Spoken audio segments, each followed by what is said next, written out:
ചെങ്കോട്ട സ്ഫോടനത്തിന്റെ പശ്ചാത്തലത്തിൽ സാഹചര്യങ്ങൾ വിലയിരുത്താൻ പ്രധാനമന്ത്രിയുടെ അധ്യക്ഷതയിൽ സുരക്ഷാ കാര്യങ്ങൾക്കുള്ള മന്ത്രിസഭാ സമിതി യോഗം 5:30-ന് ചേരും. സ്ഫോടനക്കേസ് അന്വേഷിക്കാൻ വിജയ് സാഖറെയുടെ നേതൃത്വത്തിൽ എൻഐഎയുടെ 10-അംഗ സംഘത്തെയാണ് നിയോഗിച്ചിരിക്കുന്നത്. വി ബാലഗോപാൽ വിവരങ്ങളുമായി ചേരുകയാണ്. ബാലു, ആരൊക്കെയാണ് യോഗത്തിൽ പങ്കെടുക്കുക?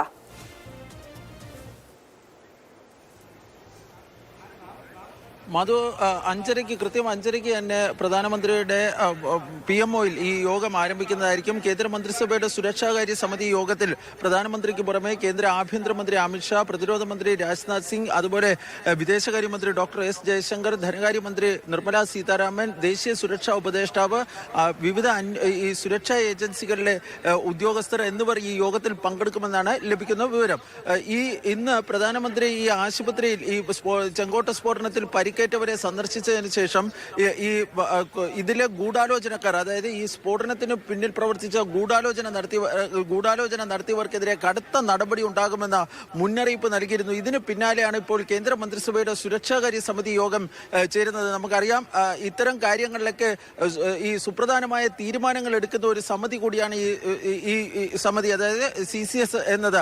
അതുകൊണ്ട് തന്നെ ഇന്നത്തെ യോഗത്തിന് വലിയ പ്രാധാന്യമാണ് ഉള്ളത്. പ്രത്യേകിച്ച് പ്രധാനമന്ത്രി 2 ദിവസത്തെ ഭൂട്ടാൻ സന്ദർശനത്തിന് ശേഷം മടങ്ങിയെത്തി നേരെ ഈ പരിക്കേറ്റവരെ ആശുപത്രിയിൽ സന്ദർശിക്കുകയും അതിനുശേഷം അദ്ദേഹത്തിന്റെ ഈ PMOയിൽ എത്തുകയും തുടർന്ന് ഈ യോഗത്തിനുള്ള നടപടികളിലേക്ക് കടക്കുകയുമാണ് ഉണ്ടായിരിക്കുന്നത്. കൃത്യം 5:30 തന്നെ ഈ യോഗം ആരംഭിക്കുന്നതായിരിക്കും. ഇതിനിടയിൽ ഈ കേസ് അന്വേഷിക്കുന്ന NIA ചില സുപ്രധാനമായ കണ്ടെത്തലുകൾ നടത്തിയിട്ടുണ്ട് എന്നാണ് ലഭിക്കുന്ന വിവരം. കാരണം ഈ അന്വേഷണവുമായി ബന്ധപ്പെട്ട ഏറ്റവും പ്രധാനപ്പെട്ട ഒരു കാര്യം, ഈ ഒന്നിലധികം വാഹനങ്ങൾ ഈ ഭീകരർ ഉപയോഗിച്ചിരുന്നു അല്ലെങ്കിൽ അവരുടെ പക്കലുണ്ടായിരുന്നു എന്നതാണ്. അതിൽ ഒരു വാഹനം 2017 ഡൽഹിയിൽ രജിസ്റ്റർ ചെയ്ത ഒരു ചുവന്ന എക്കോസ്പോർട്ട് വാഹനമായിരുന്നു. ആ വാഹനം ഉൾപ്പെടെ ഫോർഡിന്റെ വാഹനം ഉൾപ്പെടെ കണ്ടെത്തുന്നതിനുള്ള നടപടികളിലേക്ക് ഇപ്പോൾ കടന്നിട്ടുണ്ട്. ഡൽഹിയിലെ എല്ലാ അതിർത്തി മേഖലകളിലും വ്യാപകമായ പരിശോധന നടത്തുന്നുണ്ട്. ഡൽഹിക്ക് പുറമെ അതിർത്തി സംസ്ഥാനങ്ങളിലും, അതായത് ഡൽഹിയോട് ചുറ്റപ്പെട്ട് കിടക്കുന്ന സംസ്ഥാനങ്ങളിലും ഈ പരിശോധന ശക്തമാക്കിയിട്ടുണ്ട് എന്നാണ് ലഭിക്കുന്ന വിവരം. ഏതായാലും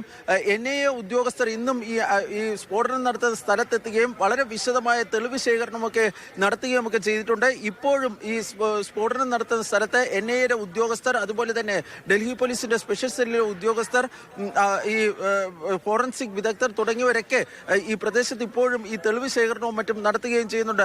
ഏതായാലും അന്വേഷണം അതിന്റെ നിർണായക ഘട്ടത്തിലേക്ക് കടന്നിട്ടുണ്ടോ എന്നാണ് ഈ അന്വേഷണവുമായി ബന്ധപ്പെട്ട ഉദ്യോഗസ്ഥർ പറയുന്നത്. വൈകിട്ട് 5:30 ഈ അന്വേഷണ പുരോഗതി പ്രധാനമന്ത്രിയെ ഈ കേന്ദ്ര മന്ത്രിസഭയുടെ സുരക്ഷാകാര്യ സമിതി യോഗത്തിൽ വെച്ച് NIA DG ധരിപ്പിക്കുമെന്നാണ് ലഭിക്കുന്ന വിവരം.